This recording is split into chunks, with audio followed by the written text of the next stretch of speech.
We on? Yeah, baby.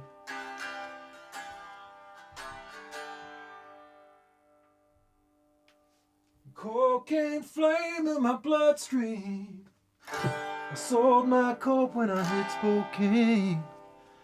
I packed myself a hard pack of cigarettes in the early morning rain. Jolene, well, I ain't about to go straight. It's too late. Yeah, baby.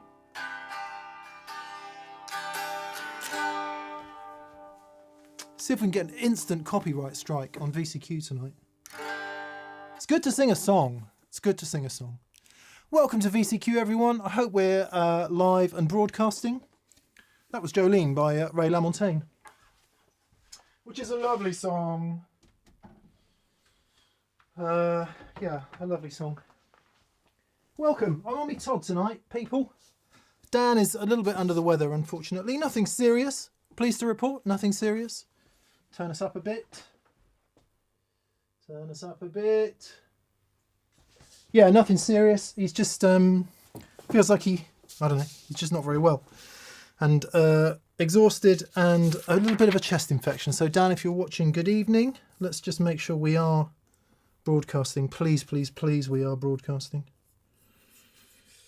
Yeah.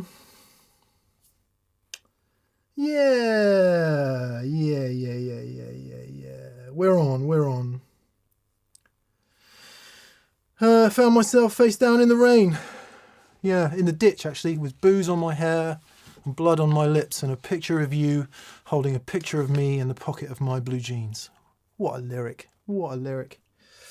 Says Peter O'Toole. I went to bed as Peter O'Toole last night. I woke up this morning as Peter No Tool. To quote Spitting Image. James Urquhart is on. Looking forward to a great discussion. Well, sorry, James, it's only me, so it might be an average discussion. Jamie Barr, almost sunny Cumbernauld. Greetings to everyone in Cumbernauld. We're happy to pay our taxes there.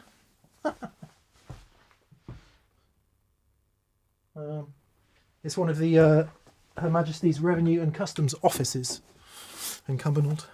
Shipley is the other one, I think. Jim B.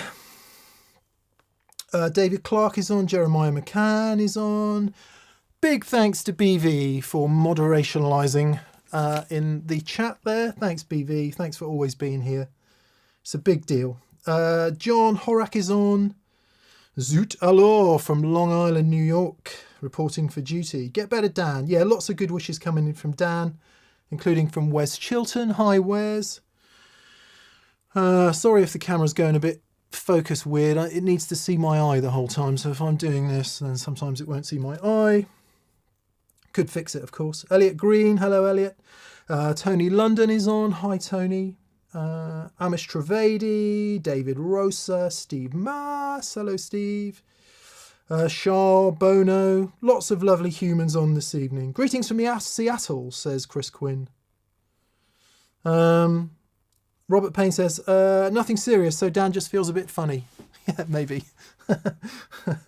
See if he's in the chat tonight. With love from Canada, says Dustin Smith. Chris Liddell. From someone just recovering from a horrid flu. Get well soon, Dan. Yeah, funnily enough, Hayden, who works here, helps us out with filming and editing and packs orders. He had something a week or so ago, like exhausted. I had it last week. Just couldn't get functioning, although there was no obvious symptoms. And I think Dan's got it this week. So yeah. Blah blah blah blah blah. JPaw13 is on. Jason Clute. Hi from the High Voltage Lab near Atlanta, Georgia. Guil Strat from Peru. Wow.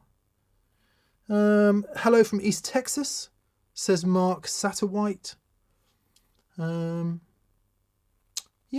Scott Curry. Greetings from Boston. Lots of the United States of America on tonight. Okay, so thanks for joining us, or indeed me. Dan in spirit. Get well soon. Miss you, Dan, says Eagle Ray Rob. Yeah, I think we all echo that. Broadcasting loud and clear. You're okay, Mick. Don't forget to hit record. Thanks, Fran. Cheers, buddy. I think we're recording. Yeah, got quite a lot of signal going in today. Not quite sure why that is. Anyway, there we are. Subro Pontes. Nobles. Nobles official is on. Hello, Nobles. And Kim Half Moon. Hopefully Dan feels better soon. Good. Okay. We may go the full time tonight, or we may not. I will expunge the super chats and see how far we get. Housekeeping. Patrons.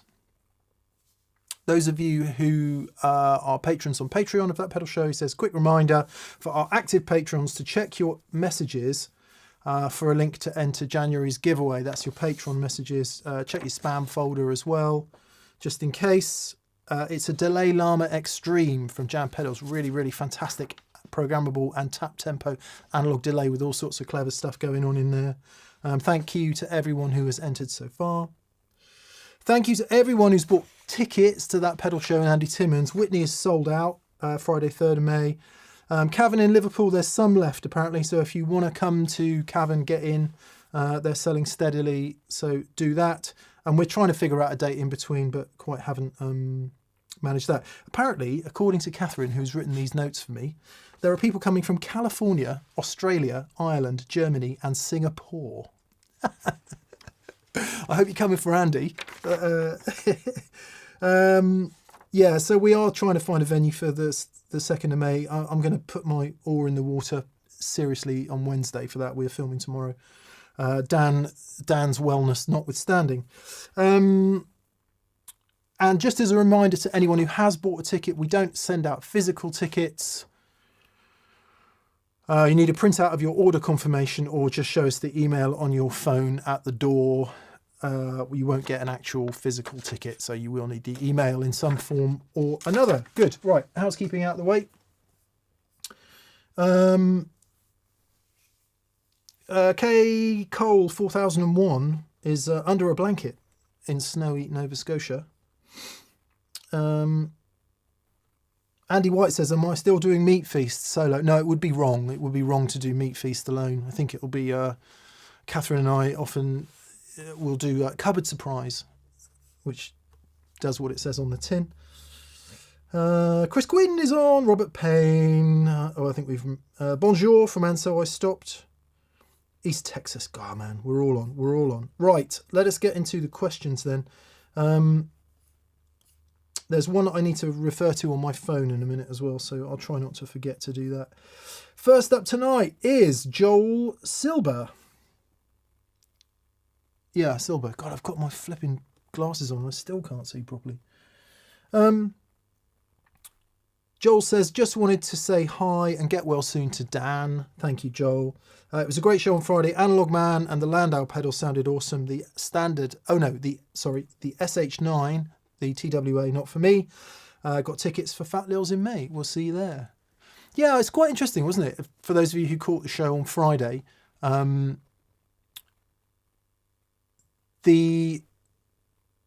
even though they're all evolved of the same thing and evolved in this largely for the same reasons, louder, different effectiveness of the tone control, etc., etc., they do all end up sounding quite different. I mean, the original one is its own thing, but the Analog Man mod, the SH9 and the Vemuram all sounded very individual. Also, a lot of people pointed out we didn't have the Geisha drive from Way Huge, which was really annoying because I think there's one up there somewhere. Yeah, there it is. So, sorry, that was our mistake for not really realising that's what it was. Anyway, there we are.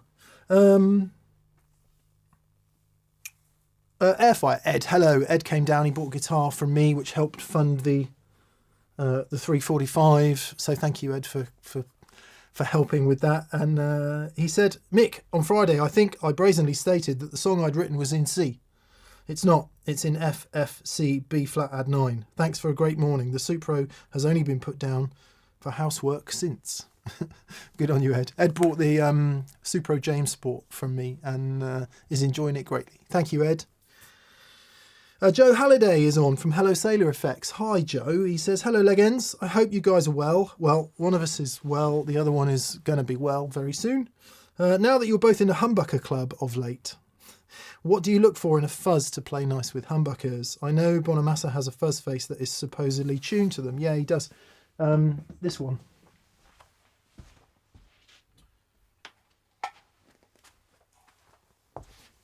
Joe Bonamassa actually gave me this fuzz face. How cool is that?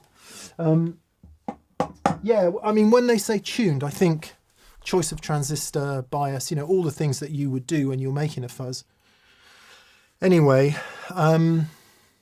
fuzz face specifically, they're so responsive off the volume control of a guitar, and there's just something that seems to happen with single coil pickups, Strats in particular, that makes them do that thing that we've become used to. I find they work fine actually with more traditional PAF style humbuckers. They seem to do more or less the same thing, because you're not on a traditional PAF style humbucker, you're not dealing with that much difference in DC resistance, at least. As for the other electronic properties, I'm not really sure. I don't really understand all that stuff, Henrys and all that. I'm sure the resonant peak probably makes a difference, but I find that certainly with the 345 or with my Les Paul, it does what you'd expect it to do. Perhaps 50s wiring makes a difference, I don't know. But yeah, I don't know. I mean, it would be worth trying, wouldn't it? You know electronics far better than I ever will, so I guess try some different transistors. That input impedance might make a big difference. You know how on the sun face, on the Analog Man sun face, you have the input trimmer. I think it's an impedance control, but I could be wrong. Anyway, there's the trimmer on the inside of the Analog Man ones, or sometimes it's on the outside, not to be confused with the sundial, which is a bias thing, but there's the input trimmer, so it might be that has something to do with it as well. Yeah, I would experiment. I think in the Bonamassa one, they're germaniums, whether that makes any difference. But as we know, if you look back at that episode we did with Marcus Reeves, when Marcus came in, hi Marcus if you're watching, such a simple circuit, and yet the value of one resistor here or there, certainly the transistor selection and how they're biased is everything. So yeah, it would be interesting to experiment and let us know what you find. Tim Jones, hello Tim. Hello to you both. Unfortunately just me, but hello Tim. He says, recently back on the horse, joined my first blues band in 10 years. I play through a 5E3 Tweed. Any advice on solo boosts for Tweed style amps? Tried the Sidecar, Naga Viper, G7, too noisy. Yeah, it's tough with Tweed amps. It depends how you run the amp. So I think it's fair to say, as a generalisation, that Tweed amps tend to break up a bit earlier than their equivalent black panel types, to do with all kinds of things. But anyway, it's easier to drive a Tweed amp than it is later amps. So what can happen is, if you've got the amp cranked to a place where you really like it and it's overdriving nicely, the second you shove anything in the front, it just overdrives more and flubs out. So I think Dan and I would always advocate the use of a shaper rather than an overdrive pedal. So especially if you like a lot of bottom end and it's sort of flubbing out and rasping in that way that only Tweed amps do, if you shove a load more bottom end into it, can be cool, but for a solo boost it can actually decrease audibility rather than make it louder. What you want is to be more focused. Hate to say it, Klon, pretty perfect for a Tweed amp because it rolls off a bit of bass, gives you that upper mid kick and a bit of highs as well. So a Klon set as a boost rather than an overdrive. As for the noise, if you boost anything in, it's going to get noisier, right? Because the gain level everywhere through the circuit gets more. Now, we know the G7 of itself is a bit noisy, and that's one of the reasons Analog Man does the mod, so that you can get an Analog Man modded G7. But yeah, any sort of shapy boost, I would say. There's a pedal that Crazy Tube Circuits does called the Superconductor. which is a really, really good do-it-all boost because it kind of emulates a bunch of famous boosters like a treble booster, an EP booster, the MXR microamp and something else which I can't remember off the top of my head. It can operate at 9 or 18 volts on 2 of the modes, and the other mode has got like a full range version or one that adds in loads of bottom end. So if you're not exactly sure what you want, I think it's a really good Swiss Army knife booster, and something like that could work really well. Yeah, depends how loud you crank the amp. If it's fairly clean and has plenty of headroom left, then maybe look at a Tweed style overdrive, like the Falcon by Crazy Tube Circuits again. And there's a bunch of Tweed style, so you're essentially getting more of the same. But if it's already overdriving and you've already got it up there, then you want a shape rather than overdrive or boost. And I would say a boost that enables you to drop off the bottom end is probably the right thing. So yeah, have a look at that Crazy Tube Circuits Superconductor, it's called. See how you get on with that. I'll just dive into the regular chat to make sure everything is going. Michael Vondenhoff says, hello everybody, and Dan in particular, get well soon, mate. Thank you. Tim Chalmers, Dan, the playing at the beginning of that Anderson's video was just beautiful, says Dorman. Tim Jones says, sorry, meant G7 noises. G7 noises.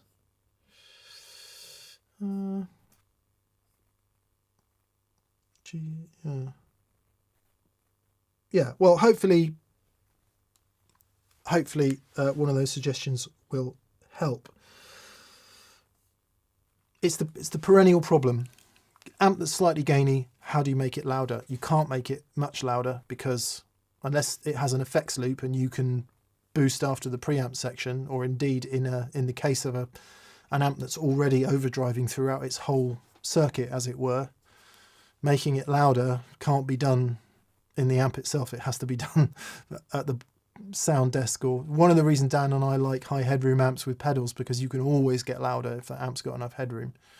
The other way to do it would be to think about it in the opposite direction. So if it will actually go louder than you've got it, set it much louder and use your volume control to bring it back. Or check out Dan's product, which I forget what it's called. It's 2 stages of attenuation, which you can use on the end of your pedal board. I'll remember what it's called in a minute. And that'll give you two extra master volumes, basically. So you could set the amp at its maximum volume and just bring it back 2 stages. It's completely settable 2 stages, which could also be a great way to do it. Yeah. Neil Pike. Hello, Neil. Neil says, I'm downsizing my board. I thought I wanted a spaceship, but actually halfway between Mick's Blues ND and Dan's OTT side. Thank you for the questions. Yeah, Neil, I totally get you on that. So I've been really trying to get it down to something that's... I'm thinking of making a video on it because it's quite interesting. A friend came in this week and wants his Schmidt array board with switches and all the rest of it on transferred onto a pedal train with much less of all of the above, because he feels like it's too ostentatious. He feels judged when he takes it anywhere.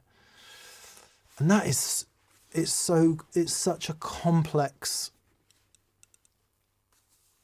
situation, that. So at some point in that whole thing, and maybe you're going through this a bit as well, what is the actual motivation for wanting to downsize? Like, I will freely admit that part of my motivation for wanting to downsize is to prove to myself that I'm a better guitar player, which, you know, it's dangerous. It's really thin ice, that really, really thin ice, because it's all about your ego's involved in a very unhealthy way there, and you're sort of making it all about you and not about the music and the audience, which is what we ought to be doing.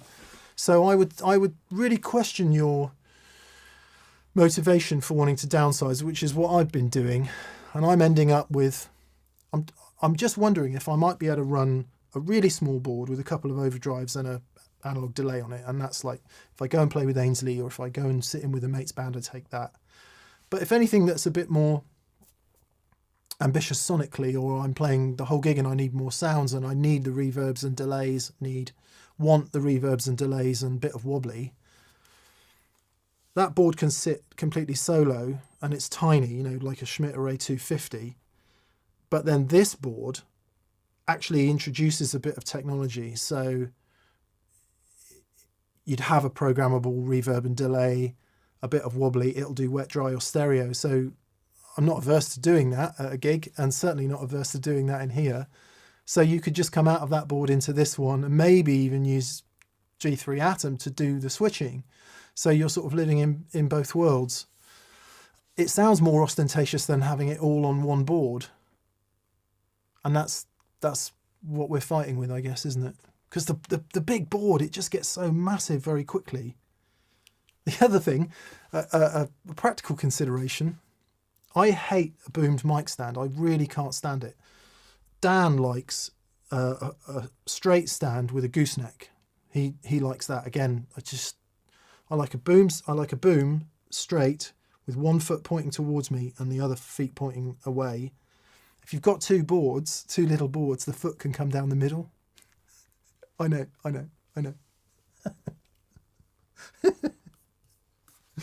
I think I need to check my phone.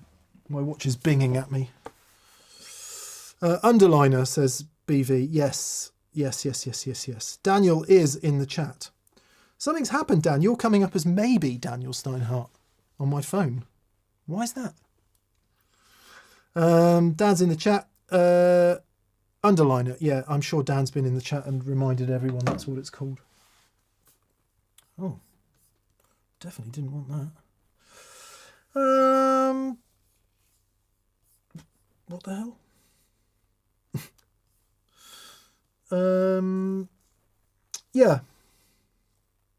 Yeah, interesting. I was even thinking of doing it, like I said, back to the beginning, like a video on it, which went into some of that, the psychology of why we might feel this way.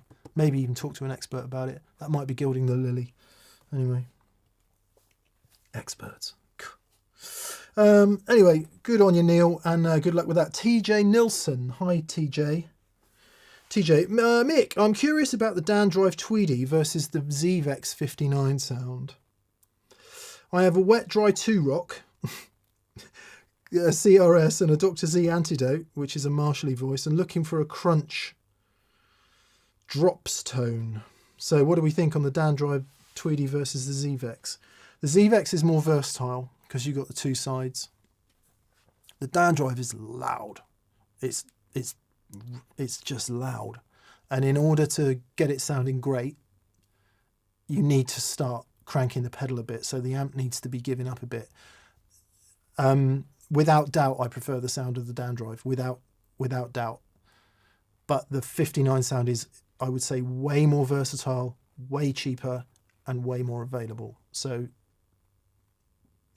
yeah. If you can get the Dan Drive in an environment where you can stand on it and it doesn't blow everyone's heads off, because it is loud. Mine is anyway. But then I think I've got the... Yes, okay, this is a good point. Mine is the high-power Tweed Twin version, whereas I think the standard one is maybe a Tweed Deluxe. Don't know, you might want to check that. But yeah, I do prefer the sound of the Dan Drive one, I have to say. Depends what job it's doing, doesn't it? The 59 sound is definitely more versatile. Good luck. Good luck. Michael Giliberto. Hi, Michael. Thank you for your super chat. Thanks to everyone for your super chats, by the way. It helps us out. It does help us out. He says, hi, Mick. Dan, hope you feel better soon. The band had a fun bar pub gig on Saturday. Neutral amp tone, EQ and gain structure, and final SPL from 2 ODs and a delay. Best part, no one said turn it down. Dan and I have begun sharing a controversial opinion just recently. Controversial among some people, that says volume is not the problem, rubbish tone is the problem. And if you've got a good tone, you can be so much louder. That's what I think anyway. That's nice. nice that you're playing, Michael. I don't know what's going on here. There's a mouse connected to this now. What the hell? It's great to get out and play, isn't it? I know for those of you who have done it in the past, are thinking about doing it, used to do it regularly, don't do it anymore, any of those situations. The time I feel worst about my playing and the motivation to play is when I'm gigging the least. Only got to do one gig, and it could be just playing a few songs in a bar with a mate. Could be at least that, and that will light the fire again, and I'll be, back to the races, or whatever the expression is. And it doesn't matter where you are on your journey, right? Even if you're a relatively novice player or you don't have the confidence, just do it. Get a mate. It is easier if there's two of you to begin with, if you're not very confident, because you can kind of lean on each other a bit. And just go and sing some songs, even if it's at a friend's house after dinner or on a Saturday night having a few beers. Just do it. It'll reinvigorate everything. As long as you promise yourself not to beat yourself up about all the mistakes you made, because that's fine. The whole point of doing it is the whole point of making mistakes is so you can learn from the mistakes and get better, not keep going over the mistakes. Anyway, yes, I'm glad to hear it, Michael. Matt McGrath. Hello, Matt. He says, hey, Mick, no question today, so please feel free to take one from the chat. That's a great trend that got started. He says, yeah, it is. It's very magnanimous and a lovely thing to do. So Matt has pledged a super chat for me to take one from the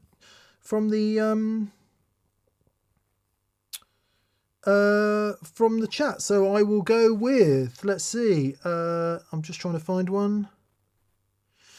Well, Chris Quinn, I can answer this really quickly, so I'll do this one anyway. Chris says, is the P90 PRS gone, the gold top? No. I had an email conversation today with a guy called Dave Walsh at Eternal Guitars, who did the refinish on the gold Strat that used to belong to Ainsley. Ainsley turned up here with a 74 white one the other day that Dave had done lovely refret on, and it was amazing. And I thought, bing, I have an idea. What's happened with the finish on that PRS, weirdly, it's poly, so with, due respect to anyone who doesn't have a problem with that, I just, once you've got a few guitars with amazing nitro finishes, especially when they get a bit older, a poly guitar just never feels quite right to me, and it's definitely one of the barriers that stops me wanting to play that guitar. Do I think it sounds any worse? That's for the birds, really, but the feel of it is just a bit alienating. Plus, it's got that thing, which some of you may know the technical explanation for, I don't, where it started to mist a bit, for want of a better word, like go milky a bit around some of the joints. So I've emailed Dave and I said, what do you reckon? Let's strip this guitar and put an absolutely bitchin' thin nitrocellulose relic finish on it. And he's like, yeah, man, let's do that. So like the antithesis of PRS, we're going to do it, and I'll vlog it, and we'll see. Once I get a look at the top, we can decide what colour it'll be, but it might just end up gold again. We'll see. Anyway, so that's that, Chris. And the actual question I will answer, if I can find one. Beppo Joe, will we do coated Mangan strings? No, we won't. Neither Dan nor I really like coated strings, so we probably wouldn't do those.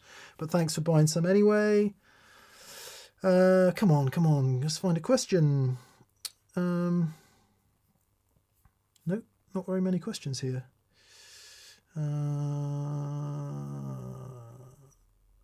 Okay, well, we'll answer David Evans's question then, seeing as it's the first one I've come to. Hello, David Evans, which might be Dave Evans The Edge, but it might not be. He says, hello, Mick. Greetings from Los Angeles. Off topic, but we'd like to know, streaming, CDs or vinyl? I'm glad you asked. I'm pretty sure we've told this story on VCQ before, but I'll tell it again anyway. When Madison Cunningham's Revealer album came out, actually not when it came out, after that, when I totally fell in love with the record, I genuinely think it's one of the best records of the last 50 years. I was going to say 25, but it's more than that. Because I was so nuts about it, I got it on vinyl and CD and streaming, and I set my hi-fi up at home to be able to switch through all three quite quickly. I'll tell you what's interesting. As a long-time lover of CDs, because I grew up in a CD age, right?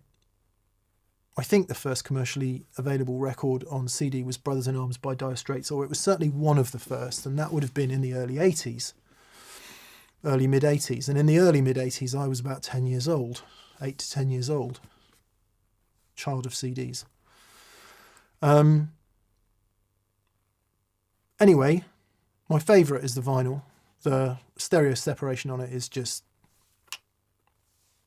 And as always with vinyl, you've got to turn it up a bit because the dynamic range feels higher to me, and the bass isn't quite as developed as it is on a CD where they can really push it. My least favourite was the CD, and the high-res lossless stream was pretty close to the vinyl. I have to say it was pretty close to the vinyl. Didn't try a lower format. I got all my devices set to lossless, and yeah. So poor old CD. Could have been the CD master, could have been a particularly good vinyl master. Jeff Buckley's Grace, infinitely prefer the CD to the vinyl. Go figure. I'm sure everyone out there has similar experiences. I do feel very romantic to the vinyl experience, and I love dropping the needle on. Was listening to the Brothers Landreth Let It Lie box set yesterday, where they've done the acoustic versions of Let It Lie on vinyl. It's just great. I love it. Anyway, there we go.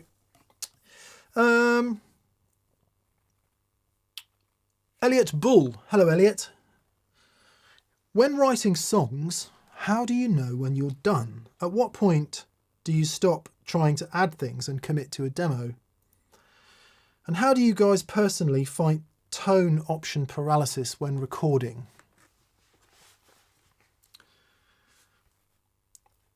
Maybe the answer to this, Elliot, is that neither Dan nor I have recorded anything to be released.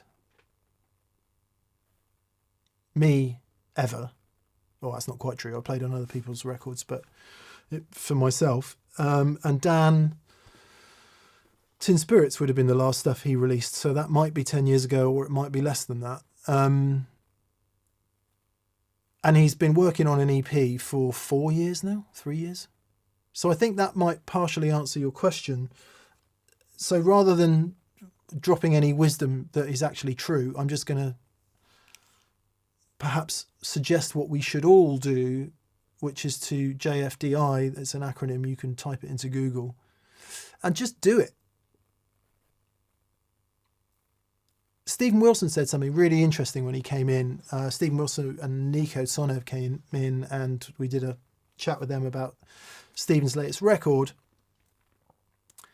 And Stephen was saying the idea is never as good as when you first have it.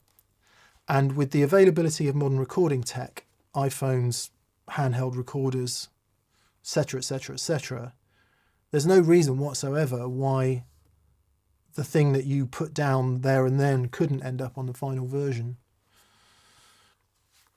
Whether we're all good enough to do that, or whether you sing it out of tune the first time or whatever. But what he's saying is the more you flog it, the worse it becomes. I think there's partial truth in that. Personally, I think the best the song's ever going to be is when you write it, you become familiar with it, and then you go and play it a few times, so that some of the thinking is replaced with muscle memory, and some of the thinking is replaced with feeling, so that you're able to commit to a performance. Because one of the things I have learned about recording, being lucky enough to hang around some pretty heavy hitting dudes the last few months, is the performance is everything. It's more important than the sound. It's more important than how accurately you play. It's the feeling in the performance that's the important thing. So I would say commit to that and don't worry about the rest too much. Getting something down and finished in whatever form will always be better than waiting 2 years to do the perfect thing that never happens. So I would say just get it down. And keep doing that. Get it down, get it down, get it down. Move on. Listen back. Is that good? Yeah, maybe it wants a tweak. Okay, decide what the tweak is. Get it down again. just do it. And I'm saying that like that's something I do, which I don't. So I appreciate that it's hard, and there's all sorts of barriers to stop you, that will stop you from doing that, not least all the ones that are in your own head. And I honestly think that JFDI, regardless of anything else, is about the best thing anyone can possibly do, for better or worse. There you go. That's what I think. Let's see if anyone has any views on that. Nostra Deus says, are we likely to get any of the new Victory amps in the studio over the next couple of months? Do hope so. I've played the clean one because I sort of semi-helped voice it. But went up to some various incarnations of its development and gave some opinions.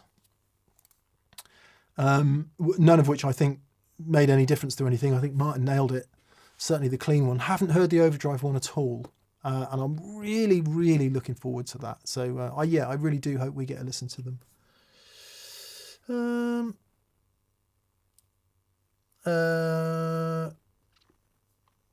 Happy Hockey says, I don't think a song's ever finished until you play it for an audience. Because a lot of the time they will have a different interpretation of your song than you ever did as you created it. Yeah. Dave Grohl's got a fantastic quote on this. Something like, and it's maybe perhaps someone will post it in the comments, but it's something like, you have one song and there are 77,000 versions of it in the crowd because of what it means to them individually. I mean, all right, he gets to play to big audiences, but it's totally true. And what you say, Happy Hockey, is absolutely true. The danger of that is, you can have a really cracking song, but that audience doesn't want to hear it. So, for example, I play. My dad does an open mic thing every now and again in his hometown of Thame in Oxfordshire. And in that environment, the only thing anyone wants to hear is a popular hit song. They don't want to hear your... Well, maybe they do. Maybe they're being gracious, but generally not really. So you're trying to sing your song that means a lot to you, and the people that are 4 feet there are literally yelling at the top of their voices at each other, not listening. So don't worry. I wouldn't say place too much on what the audience is saying to you, depending on the venue. Yeah, if you feel it, then sing it and commit it to a recording. Do that.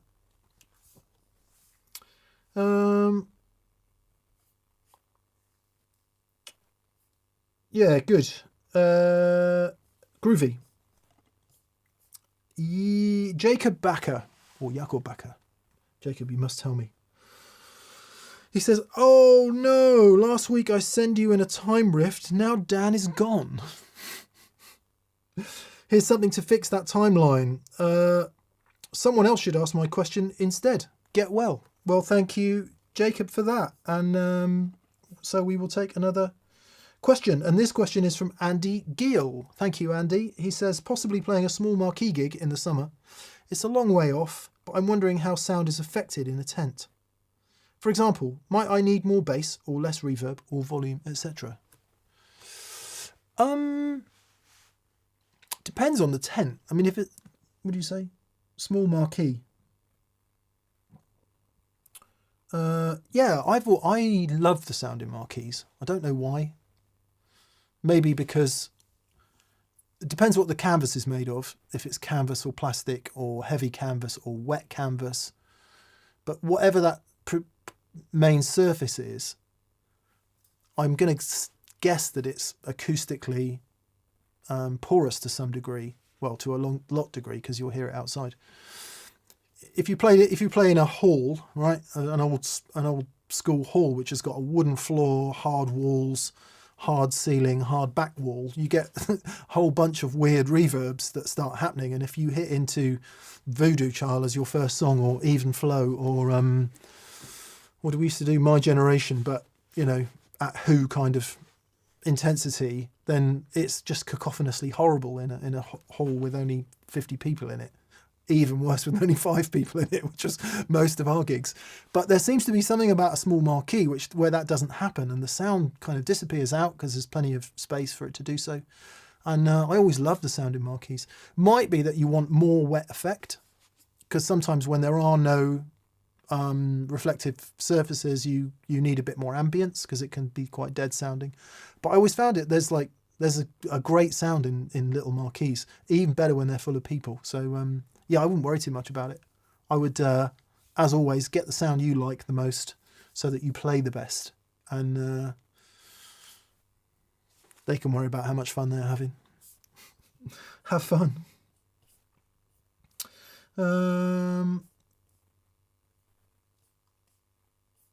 Yeah, the feel button says people always want to hear the hits. Yeah, they do, unless it's your hit, of course. How did Learn to Fly become a hit? How did Better Be Home Soon become a hit? You know, the first time Nearly Boy went into a bar, or Dave went into a bar and sang that, what did they want to hear? Freebird? So how does a hit become a hit? You've got to sing it to someone, haven't you? Or it needs to be played on the record on the radio 50 billion times. Let's go to Benagen. And Jacob, thank you very much for your kindness in offering your question.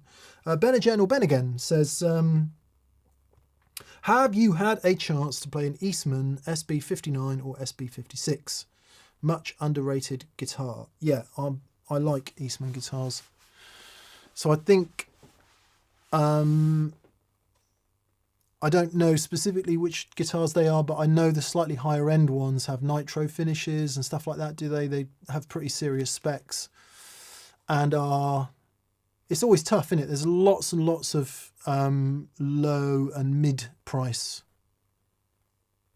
options to something like a Les Paul or I don't know, which is the SB59. Let me just make sure I know what I'm talking about. SB59. Yes, it's the single cut solid body guitar with a mahogany body and a carved maple top. It's a Les Paul. And for like 200, 300, 400, there's Epiphone. Maybe not quite Epiphone for the good ones, but anyway, there'll be some, brand that you can get from a big guitar store that makes absolute sense at that sort of price. Once you start knocking on the door of what even is a Gibson USA Les Paul standard these days, like 1,800 quid, £2,000, something like that. I don't know. Forgive me, I'm out of the loop on the price of new guitars. To ask someone to pay 2/3 of that for a non-brand is a big deal, because the brand value in just paying a bit more to get the actual brand, even though it might, and I'm not saying that it might be a significantly inferior instrument, or you might just like it less, is a better way to say that. So yeah, of all the Eastmans I've played, I particularly like the ones, I've played quite a few that have aged finishes, and I like those because they just feel instantly more there. But yeah, seems like a pretty pragmatic choice if you want. There's a big aesthetic difference and a big feel difference between Gibson USA and Gibson Custom Shop, and it might be that you can attain some of that in a different brand for much less. Yeah, why not? Why not? LC Vol 73. LC Vol 73. Hello. Thanks for the advice last week on the cloudburst after the Oracle. Yes, so we suggested that the reverb and delay go in a different order, particularly analog delay like the Oracle. It says, I also have an Echoplex EP103. Which do you prefer, Echoplex or Oracle? Different strokes for different folks there, because the Oracle, I think I've got one here. Maybe it's over the other side with Dan. And we do have an Echoplex EP103 here somewhere. So the Oracle, yeah, sorry, I'm pretty sure it's over in Dan's. It's over in Danland. The Oracle is a traditional analog delay made by Mythos pedals. The Echoplex is a digital delay.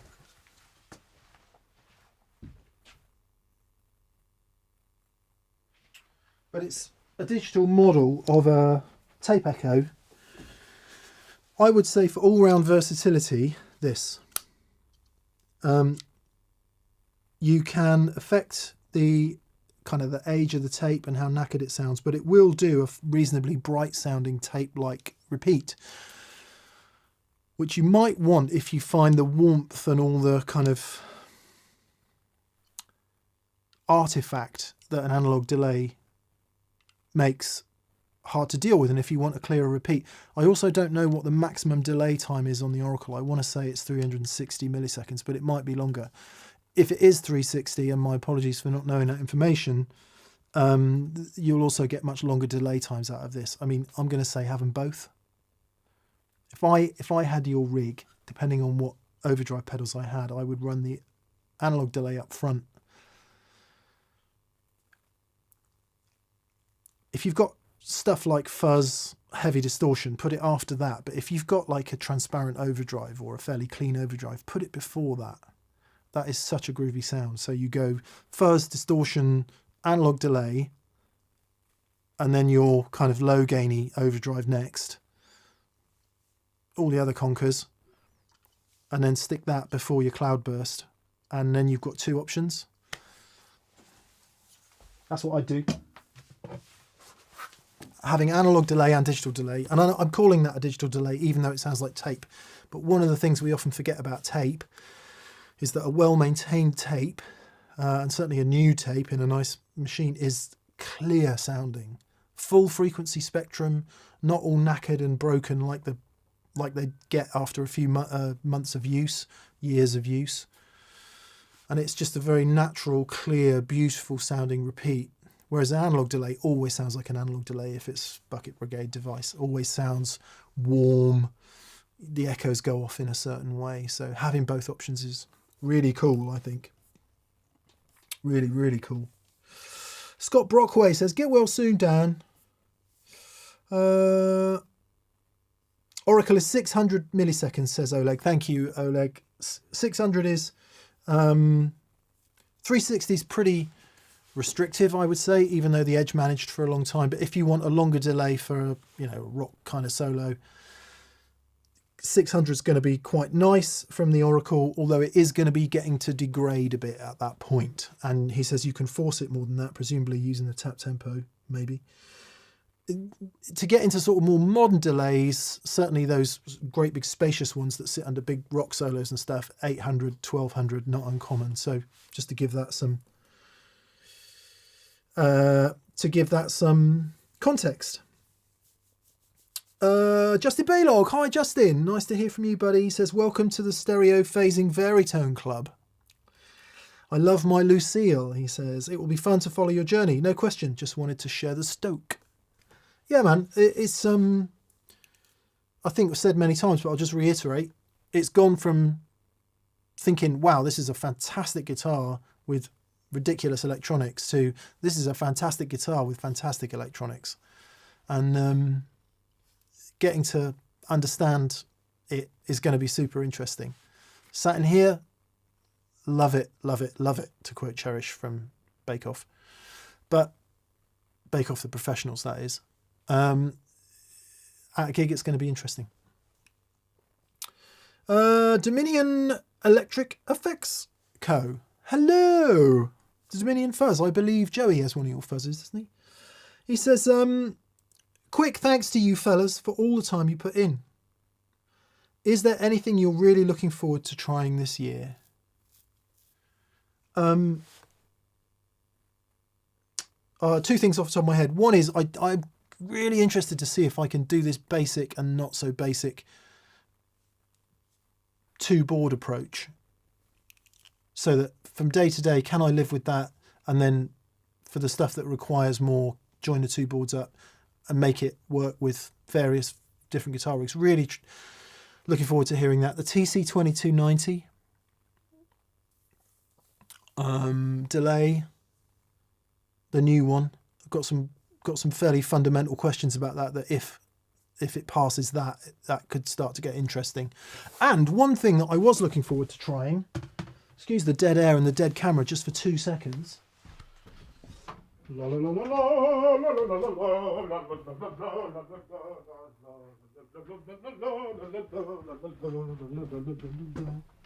Sorry, I'm being auditorily ADHD. Is this.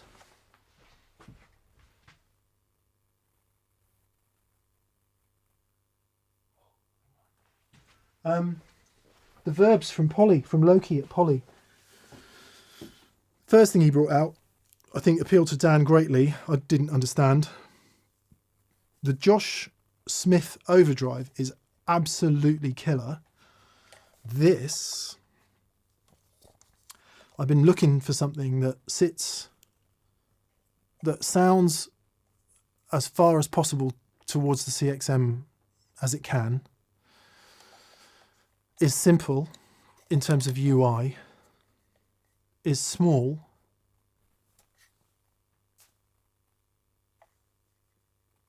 I plugged it in and it's really, really, really, really good. Not only that, you can load in your own IRs.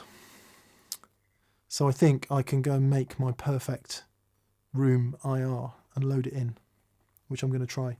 So that, and finally, this.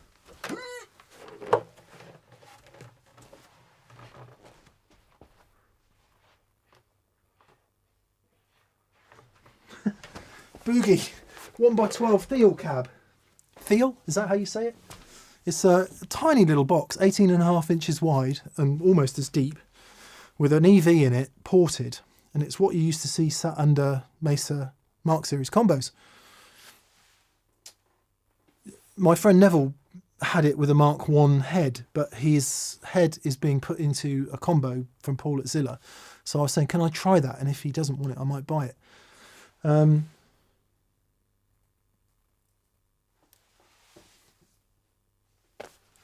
Can a small cab with an EV in it compete with a bigger cab with an EV in it? Don't know. Dan hopefully is in the chat answering that question as well. But those are the things I'm interested in. Maybe there are some others. Thank you.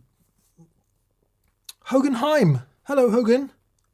Mick, I'm a touring tech with Stephen Sanchez. We'll be in the UK from the 9th of February to the 14th of February. I'm also a pedal builder. I sent an email if you're able to find it. I will look for it. Hogan. And thank you for that. I'll also check out Stephen Sanchez. I'll look for the email. Yeah, if you sent it to shop at that pedal show store, I'll get Catherine to send it to me. G Barge. Hello, G. Always nice to hear from you. He says, gents, shout out to Andy Timmons and Taylor Guitars at Guitar Sanctuary, who teamed up to send a signed Timmons Keeley Muse last week. It's a triumph and hopefully will be recorded this afternoon. Love to you in the community. Yeah, really looking forward to hearing that. Obviously, Andy's coming here in a few weeks, so we can get it from the horse's mouth, so to speak. Hope you enjoy it. Steve Mass. Hello, Steve. Credit to the person who thought of this first, but I'm paying it forward. Mick, please grab a question from the chat. This is, I mean, what a reflection of this group this trend is.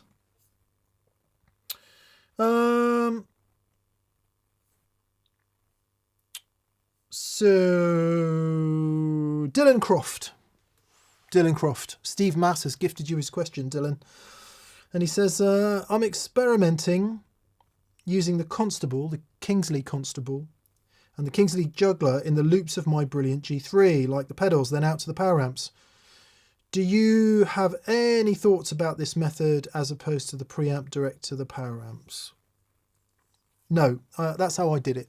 So, and that's how I do it when I have my G3.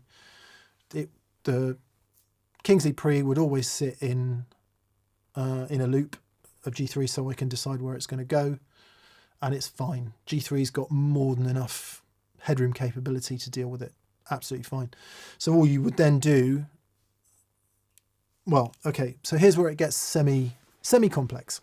If the idea is that you're running those pre's all the time and they're always on, just use the outs of G3 as you would. So stick the constable, I don't know. The way I did it, for example, was fuzz loop 1, a couple of overdrives loops 2 and 3.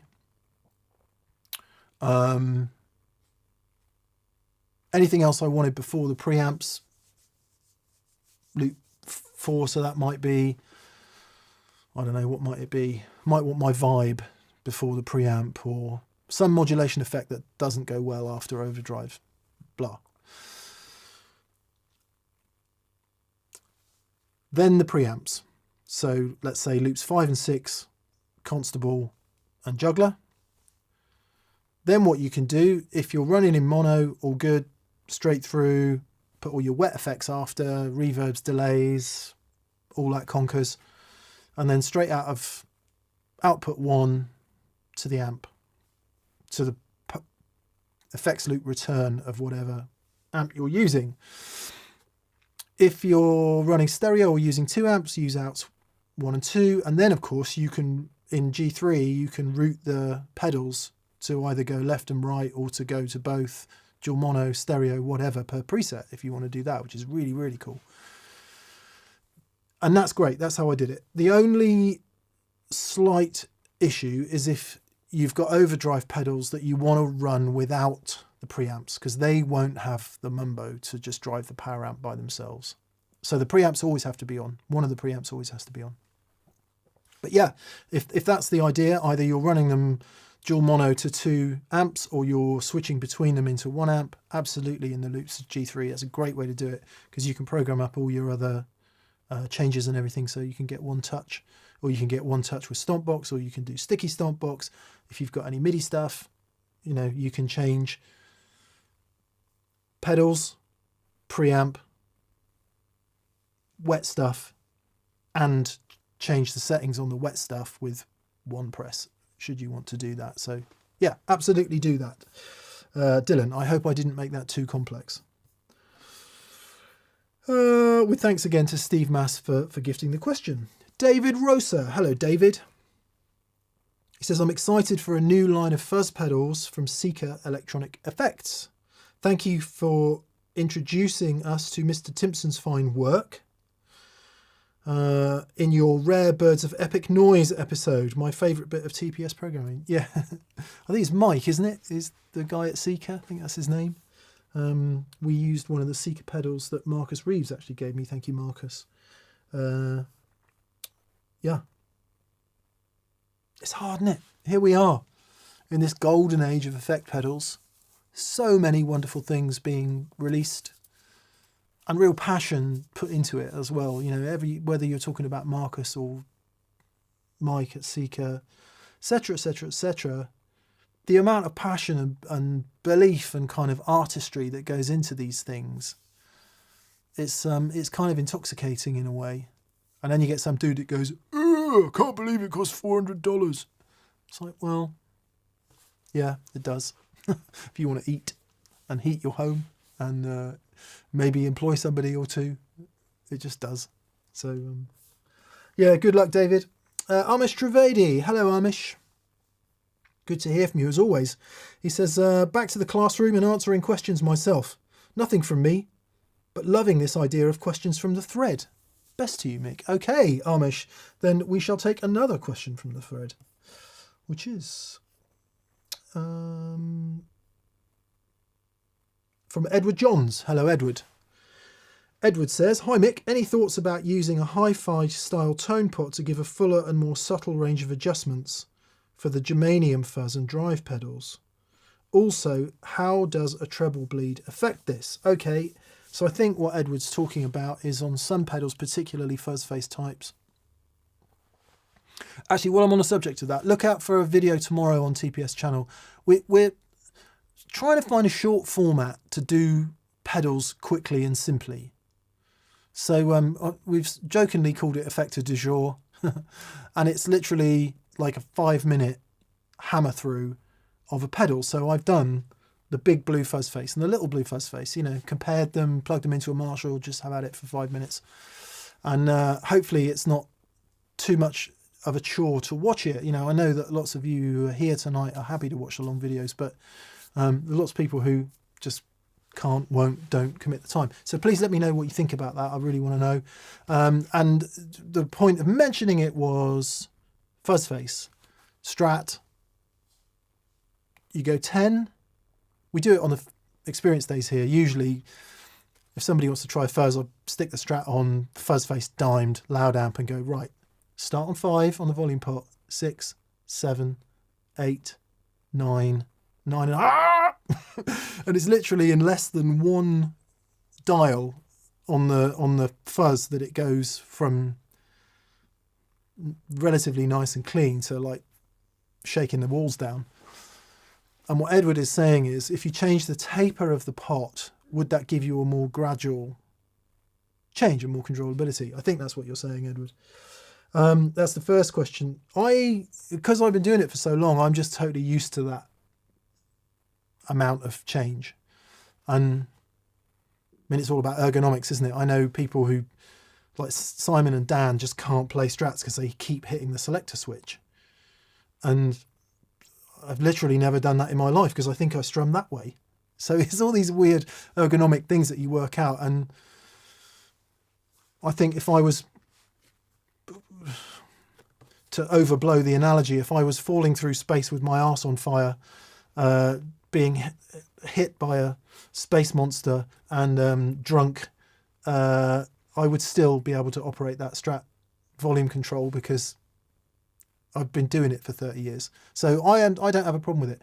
I don't know how the variable resistor nature of it changes. I don't know enough about electronics to make that call. So I kind of like it as it is. Treble bleed just mucks it all up, in my opinion.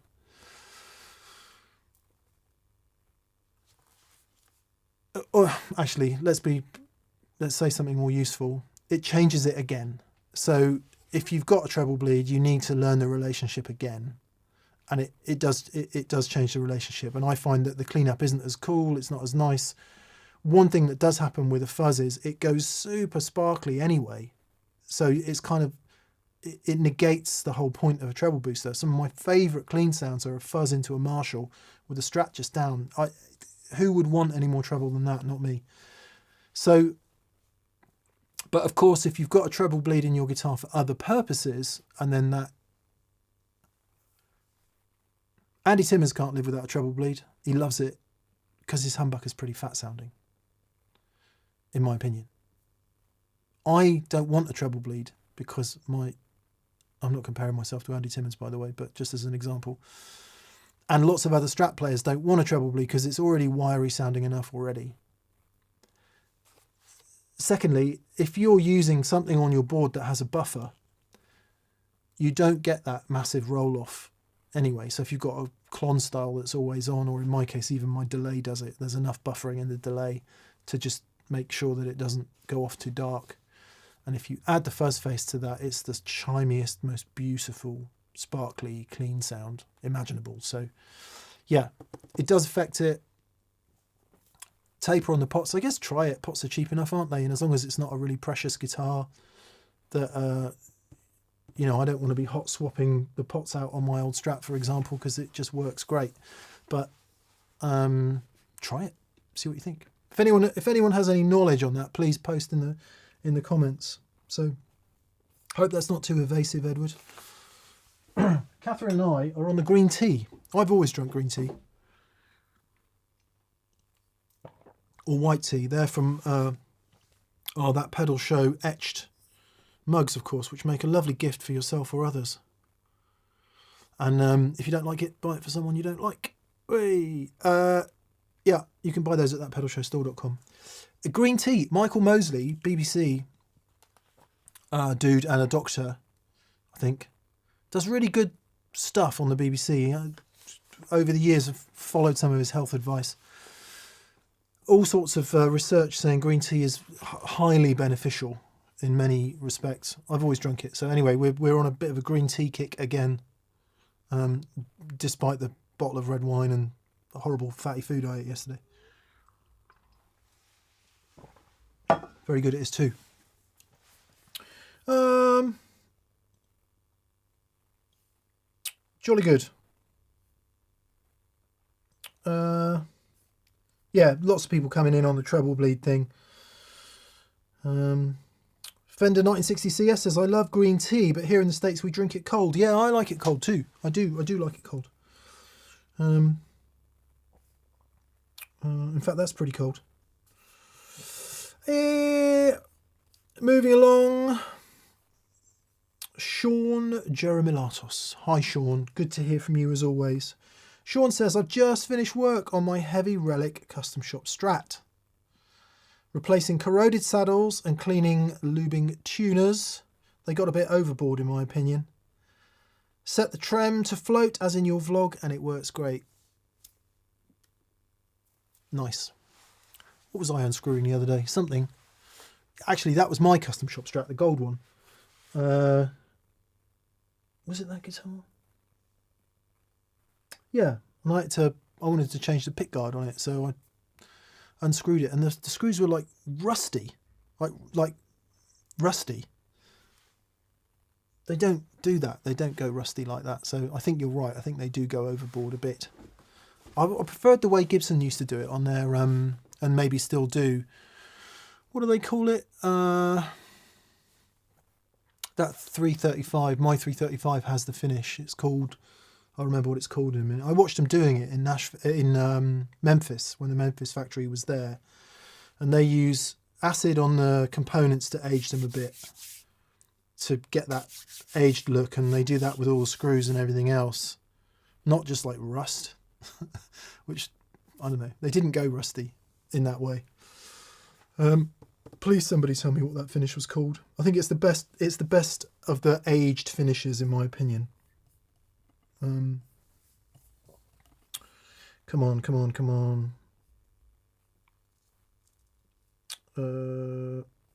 Someone will mention it in a minute. VOS. Thank you, David Rustad and David Burke. VOS. Sorry, my brain is just unable to recall that information.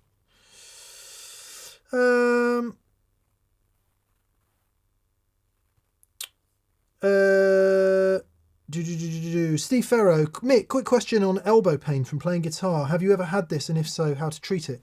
Dan has. So it is an RSI. Can be an RSI. There's two common ones. Wrote an article on it once in Guitarist when talking to a doctor. You got the inner and the outer. One is tennis and one is golf elbow. I think I'm right in saying. And they have medical names.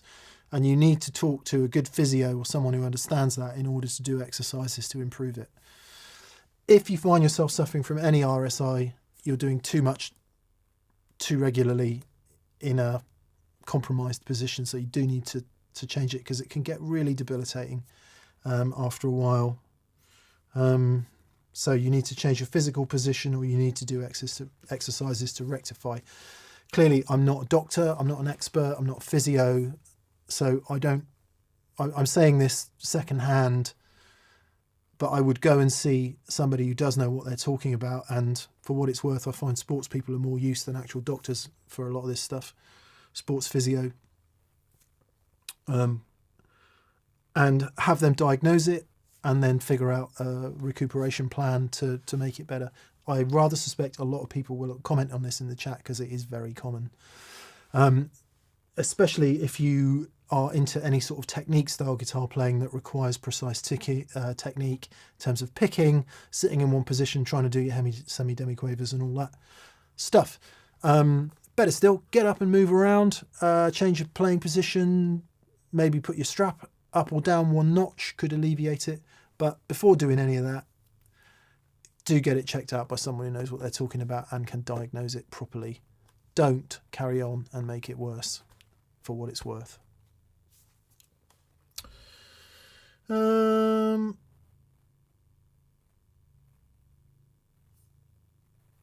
Yes, Danich Ivanov, hi Danich, says, what's your favourite pizza dough recipe? I don't know about favourite, but Jamie Oliver's got one in his Italy book. For those of you, I mean, I would imagine everyone knows who Jamie Oliver is, right? And if you're of mine and Dan's generation, so I'm 50 in March, Dan's 52, I think.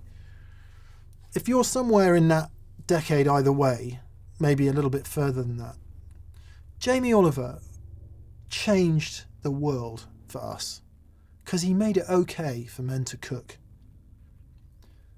and to want to cook and be interested in cooking.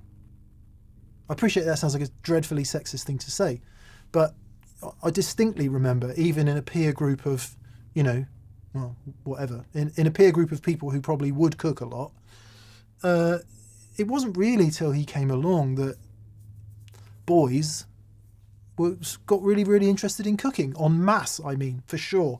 Loads of boys are interested in cooking and were interested in cooking, but en masse. And anyway, I'm just forever grateful to Jamie Oliver for doing that in a sort of mass media way. Anyway, he's got a great book called Italy, and in that there's the pizza dough recipe in there, pasta per pizza it's called, and it's so insanely simple. I'm sure there are better ones out there, but that's the one I use, and it works. Italian chef's kiss clown hands. Yeah. Carl Longbottom. Hello, Carl. Really nice to hear from you, buddy. He says, evening, Mick. Friday's show got me thinking. Overdrive turned up or distortion turned down? Obviously, both is the answer. If Dan is ill, get well soon. Yeah, we're hoping Dan's going to be back in the game tomorrow. Thank you, Carl. Yeah, I think there might be a potential issuette in the question. This is not always the case, so we always have to talk in general, right? But Mr. Tamura sort of nailed it on in the little interview we did with him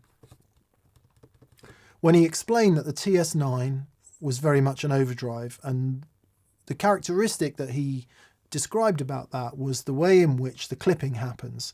So the clipping diodes are in the op amp makes it louder, the clipping diodes clip it into overdrive or distortion. And in the overdrive, as far as he sees it, and this is not always the case, but it is one example, the clipping diodes are in parallel in the circuit of in the op amp. So there's the op amp and they're in parallel with it, essentially, and it's doing the clipping there. In a distortion, and specifically in the SD9 and lots of other distortions like the Rat, etc., they're what's called hard clippers, and instead of being in the feedback loop of the IC of the op amp, they're after, so they're in series. The result, again in general terms, overdrive smoother, even order harmonics depending on how the clipping is done. Smoother. Overdrive, harder edges. Distortion, harder edges. Odd order harmonics, again depending on how the clipping is done. So to sort of suggest they're two versions of the same thing is not entirely true. I.e., just turning up the overdrive and down the distortion gets you to the same place. The nature of the clip is different, is what the whole point of saying all that crap about was. And I think it's about how you like the edge of your note to bring it back to earth. Distortion's always got the edge, always got the crack on the edge, always got the aggression. Overdrive, if we can be reductive about it, is a smoother note delivery. That's how I always think about it. So clearly there's many versions of this, and maybe one of the reasons that there's 50 billion overdrive and distortion pedals on the market is because we're all looking for our perfect blend. There are some circuits that blend both, like the full-tone plimsoll, for example. Soft clipping one side, hard clipping the other, and you can dial in the hard clipping, I think, with a separate knob. So yeah, one thing I think we do both like, Dan and I, is the volume of the overdrive pedal turned up. So it really starts pushing the amp. So instead of being all the sound from the pedal, actually what we're starting to get is a symbiosis of amp and pedal. It gets much more complex then, because the pedal sounds fundamentally different depending on what amp you're putting it into. That's where the fun is, isn't it? Perhaps. Yes, but both is the answer. Both is the answer, Carl. Carson Green. Hello, Carson Green. He says, it's a new rig day and he's gone wet dry. Nice. 2 amps that have headroom but different characters. Do you lean one way for which is wet? Using a Hot Rod DeVille and a Tone King Imperial. Both have enough headroom but quite different EQ. Thanks as always for all you do. In that world, I would naturally have the Tone King dry. Because even though, as you say, they do have headroom, it will break up before the Hot Rod DeVille by some margin, actually. But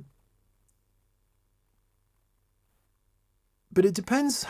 It really does depend what you want to hear. So if you want to hear the cleanest, most hi-fi presentation of your wet effects, use the high headroom amp. Assuming that you've got plenty of presence and treble dialed in, etc., etc. The good news is it's really easy. So if you've got the amps next to one another, play a bit.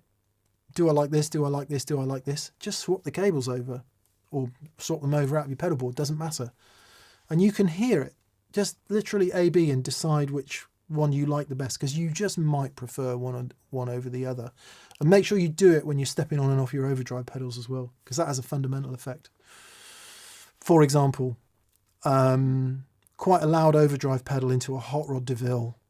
Boom. So much headroom on the clean channel anyway. Can be quite arresting. Now, if that sound is soaked in delay and reverb, that's going to take the edge off that in a big way, and it won't sound so visceral. Similarly, in the Tone King, if it is just on the edge a bit, and you hitting it with an overdrive pedal is pushing it more on the edge, adding loads of wet effects to that could start making the wet effects sound dirtier and less distinct in the Tone King. Now, that might be exactly what you want. You might want that. You might want the rounding off of the edges and the character that comes from, you know, bit of grit around the edge of your delays. It can be a really wonderful thing. So literally do that. Swap the cables over when you're playing and see which one you prefer. I want to say you're going to instantly prefer one over the other. Don't try and analyze it. Don't try and understand why. Just go, actually, I prefer that. Happy days. Decision made. I'm gesticulating a lot today. Hope no planes come and land here. Hope that's helpful, Carson. And I do believe we've expunged the super chats. So I'm just going to check that that is the case. And then I'll do 10 minutes in the main chat. Oh no, we had Shatman2. Shatman2. Hello, Shatman2. He says, happy belated New Year. Thank you, Shatman. I'm putting together a telly for blues rock, classic rock, looking for a warm tone. Any thoughts on the Fralin Blues specials, 6 saddles versus 3? I know this might be a Danish question. Dan is going to say 3 saddles, never put a humbucker in a Telecaster. That's what Dan's going to say. Or anything other than traditional telly pickups. I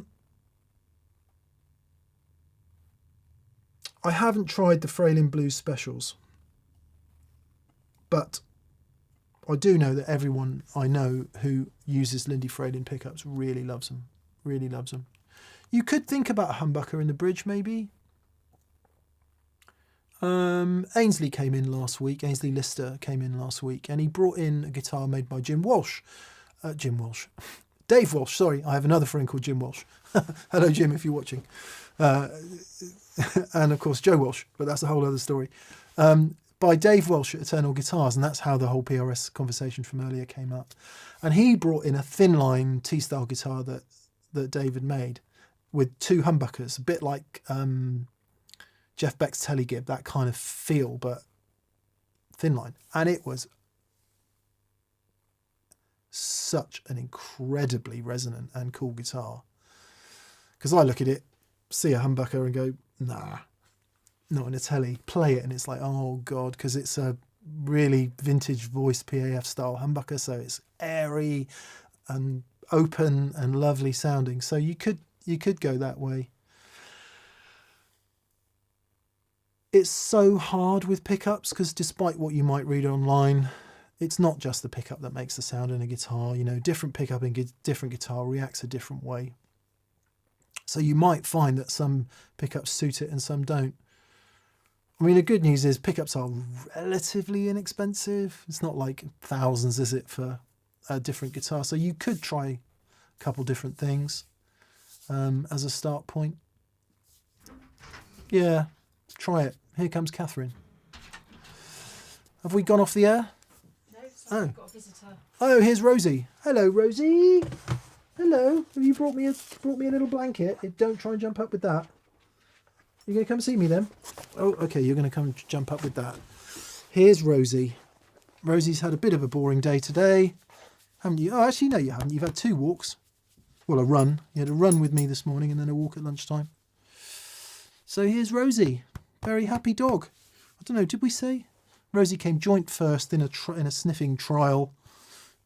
And she's a very clever dog. Right, off you go then. Here, do you want this? Here you go. She's like, can we go home, please? So yeah, 6 saddles versus 3. Once they're compensated, I've never had any problems at all interneting a telly. Despite what you might think watching that pedal show, I love tellies. I just don't play them because it's Dan's guitar really, and it would feel kind of wrong to play one on the show.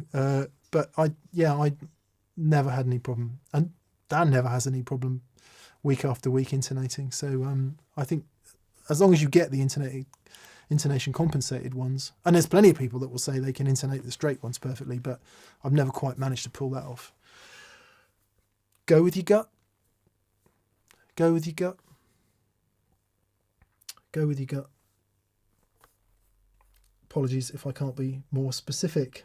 Okay, let's take a couple from the chat, and then I think maybe we'll bid a slightly early adieu tonight, as it is just the sound of my voice yet again. Can get a bit much.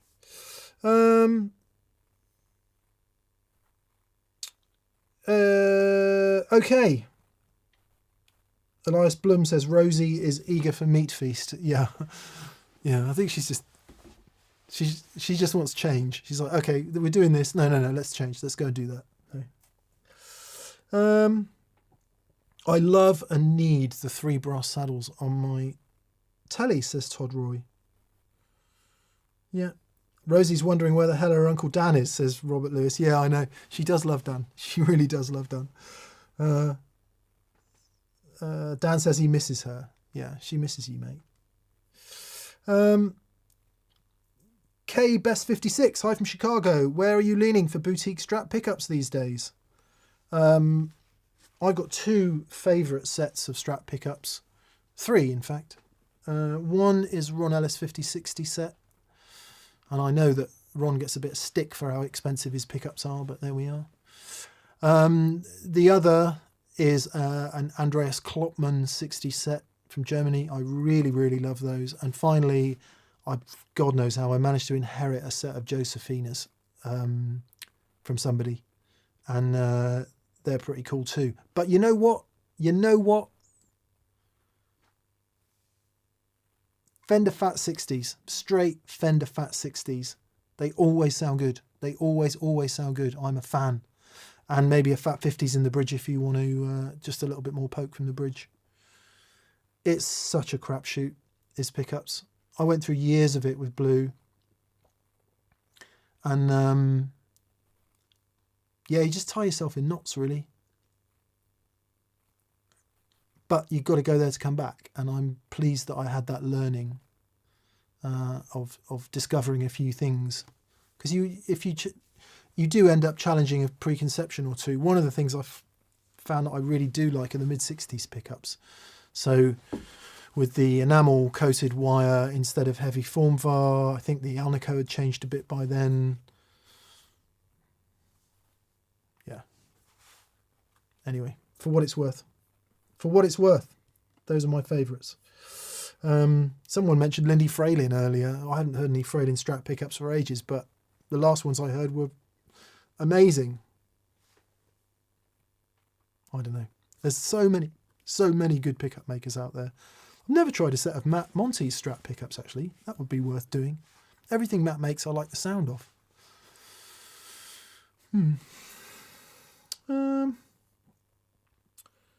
Eric Cattery says, Mick, what's your favourite guitar? Well, I've got two joint favourites. My new ES345, new old ES345, and my 61 Strat.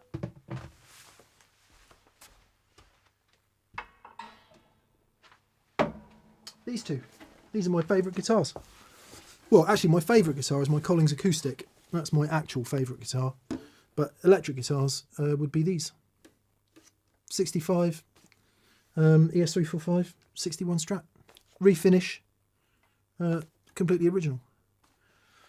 And these guitars, it's just depressing how good they are. Listen to the SG that Dan's just picked up, the 62 SG. It's actually depressing how good it sounds. Because you're like, why can't new guitars sound like that? Caveat to say, people have come in here, played this, don't think anything of it. Prefer their new guitar. So it's all subjective. No one has preferred any guitar to this so far. Have to do a special shout to these two, which are my third and fourth favourite guitars. 1970 Strat that I bought off Ainsley Lister. 70 4-bolt, no bullet truss rod. Just has a completely different vibe to the 61 and I love it. I keep this one in E flat most of the time. And a Murphy gold top. Not a Murphy Lab, a Murphy, which I bought off my friend Neville. And 4 guitars there.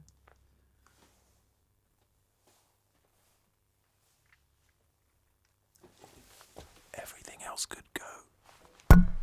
Bosh!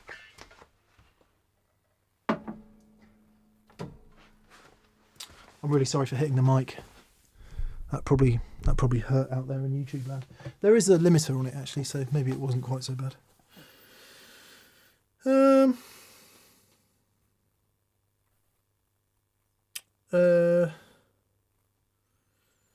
Yes. Okay, I'll do one more,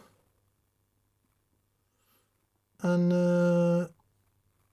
then we'll bid you adieu. Okay, so we will wish Dan well. Hopefully you feel better tomorrow, mate, and we can film. If not, let me know. It's all good. We've got John Smith coming in tomorrow. I don't know if you ever saw the John Smith episode that we did a few years back. It wasn't long after we'd moved in here, and John came in and played some stuff for us, and really looking forward to seeing John again. He's got a new record coming out soonish, so he's going to come in and play us a couple of tunes and talk about his board and all that. But luckily, Dan, he lives locally and he's happy to reschedule if you don't feel well. So don't mess yourself up, man.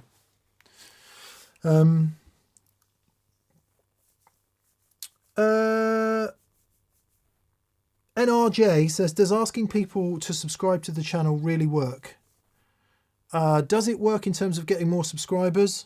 No. Does it work if more people subscribe and benefit the channel? Yes. It's one of the metrics that YouTube uses. Here's how YouTube works. When you go onto YouTube and you watch a video, if you don't appear in that right-hand list of suggested videos, you're dead. You're literally dead. And YouTube uses a bunch of metrics in order to decide whether you're worthy of going in that right-hand bar or not. And indeed coming up in other suggested things, like at the end of other people's videos, a suggestion for you to watch. And stuff like, are you gaining subscribers? Are you getting long view times? How many times have your videos been watched? All feed into YouTube's blessed algorithm, which decides whether you're worthy to be put in the sidebar. Now, as regular viewers will know, Dan and I are not really in the numbers chasing game. Otherwise, we'd be making clickbait about digital modeling amps and, you know, stuff that the vast majority of people are interested in, which we are just fundamentally not interested in, so we don't do it. But what that does mean is we are essentially fighting YouTube all the time, because we make long form content for intelligent people who want to engage with it. And that's not what modern media is really about. So I appreciate I sound a bit grumpy about it. So yes, please subscribe and just click the button. It really does help, and we greatly appreciate it.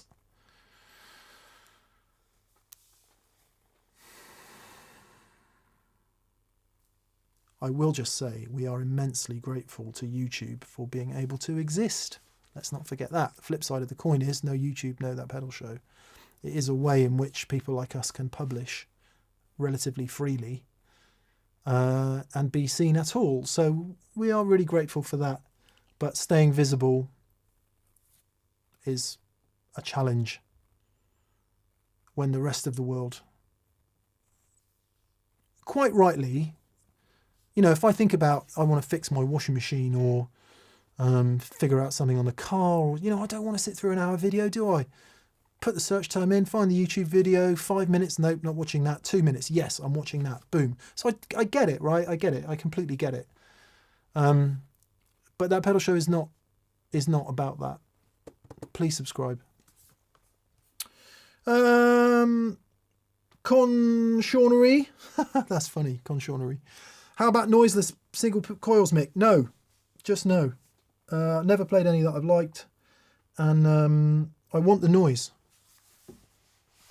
Rock and roll was neither seated nor quiet. It was noisy and loud and visceral and frightening, and I'm pretty convinced that once you go noiseless, you lose a big bunch of that. Now, of course, there's a great practical reason. Greg Koch loves them. Loads of people love them. If you're out on big stages every night, crazy stage lights, then maybe the compromise is worth it. But I don't do that. I'm happy to just move around and figure it out. Yes. Yes. Okay.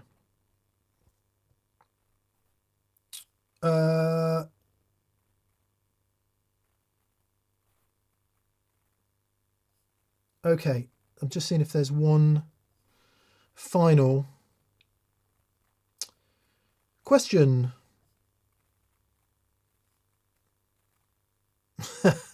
Let's leave it to David Burke, who says, you make long form content, but I can attest that it's not just intelligent people who appreciate it. Bless you, mate. Yeah, I know. It's a bit of a sweeping statement. And I love the self-effacing nature of your comment. All right, people, thanks for being here. A little bit shorter this week, but I appreciate my voice does get a bit grating after a while. Dan shall be here next week, with any luck. And RP2784 says, are you in a band? In the TPS band, have been in many bands over the years, not currently in a regular band. I do have my own band of sorts, but yeah, not currently. Good.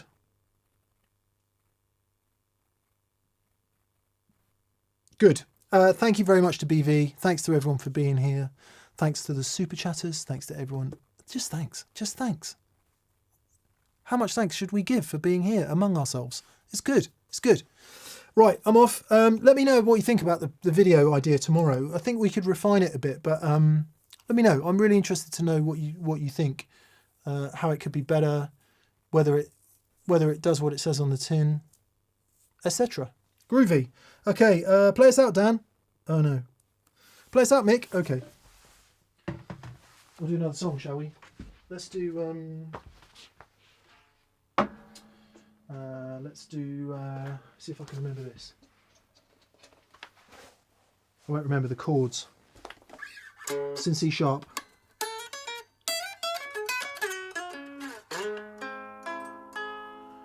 It brings a tear.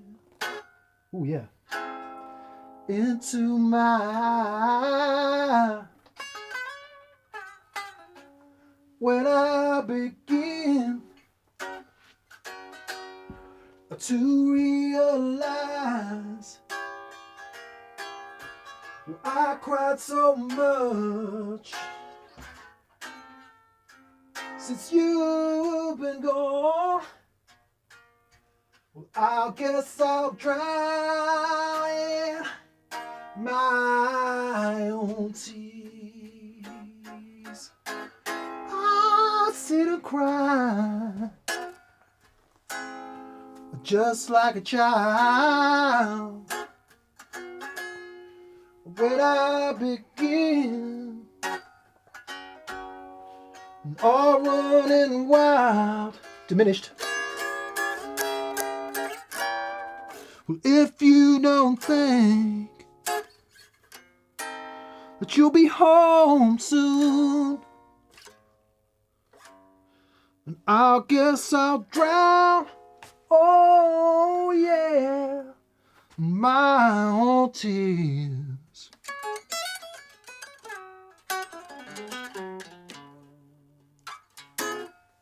Thank you. Good night. Woo! Rapturous applause.